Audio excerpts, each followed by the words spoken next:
Hello cooking lovers, welcome back to our channel Summi and Jemi's kitchen.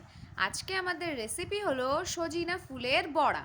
সজিনা ফুলের বড়াটা কিন্তু আমাদের চ্যানেলে এই প্রথম দেওয়া হচ্ছে বড় ভিডিও হিসাবে। ছোট ভিডিওতে আগেই আপনারা দেখেছেন, কিন্তু কি কি মশলা ইউজ করেছি, কিভাবে বানাতে হয়, প্রসেসিংটা আপনাদেরকে দেখানো হয়নি, তাই ভাবলাম আপনাদের সাথে শেয়ার করে নিই।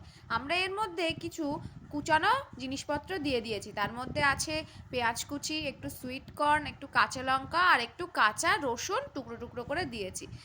রসুন আর সুইট কর্নটা অ্যাড করার পর কিন্তু টেস্টটা একদম অন্যরকম হয়েছিল, একটা মিষ্টি মিষ্টি ভাব।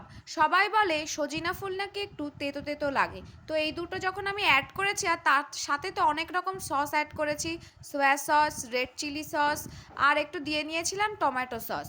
তার সাথে কিছু গুঁড়ো মশলা অ্যাড করে নিয়েছিলাম, ভাজা লঙ্কার গুঁড়ো, গোলমরিচের গুঁড়ো আর একটু লবণ আর অল্প স্বাদ মতো একটু চিনি আর অরিগ্যানো। এগুলো কিন্তু একসাথে মিশে সত্যি একটা অন্যরকম একটা টেস্ট এনেছিল। শুধু সজনে ফুলের বড়া কেমন লাগে জানি না, কিন্তু সুইট কর্ন আর এগুলো সব অ্যাড করে আপনারা অবশ্যই একবার বানিয়ে দেখতে পারেন। তারপরে দিয়ে নিয়েছি একটু অল্প করে বেসন, কারণ একটা জোর লাগার ব্যাপার আছে। শুধু সজিনা ফুল দিলে কিন্তু জোর লাগবে না, তেলে দেওয়ার সাথে সাথেই কিন্তু সব ছাড়িয়ে যাবে। আর বেসনটা দিয়ে ভালো করে মেখে নিচ্ছি। এরপর চ্যাপ্টা চ্যাপ্টা শেপ করে ডিপ ফ্রাই করে নেব। আমরা ফ্রাইং প্যানে আগে থেকেই তেল দিয়ে ভালো করে গরম করে রেখেছিলাম। এবার দিয়ে নিচ্ছি সজিনা ফুলের বড়াগুলো। সত্যি আপনারা অবশ্যই একবার ট্রাই করবেন, দারুণ হয়েছিল রেসিপিটা।